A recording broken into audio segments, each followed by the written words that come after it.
ইহান একটি বদ্ধ ঘরে বসে আছে। সামনে পুলিশের বড় কর্মকর্তা এসআই সুমন দাঁড়িয়ে। ইহান উঠে দাঁড়ায়। তার সামনে পেছনে কতগুলো পুলিশের লাশ পড়ে আছে। ইহান তার হাতে থাকা সিগারেটের অংশে একবার টান দিল, তখনই সুমন বলে, হারামির বাচ্চা, তুই বাঁচবি না। তোকে মরতেই হবে। পুলিশ হোক বা মাফিয়া, তোকে মারবে একজন, দেখিস।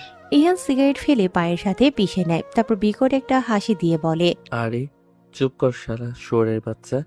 পুলিশ হয়ে নারী পাচার করিস, ঘুষ নিস, বড় ডায়লগ দিস এখন। ইহানের উপরে আর কোনো মাফিয়া আছে দেখা শালা? তুই মরবি ইহান, মনে রাখিস। কথা বন্ধ কর জানোয়ার।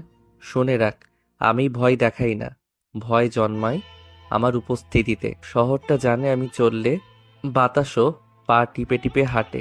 তুই ভাবছিস আমি রেগে যাব তোর কথাতে আর পুলিশ ধরে মারবো? আমি রাগ করি না, রাগ হচ্ছে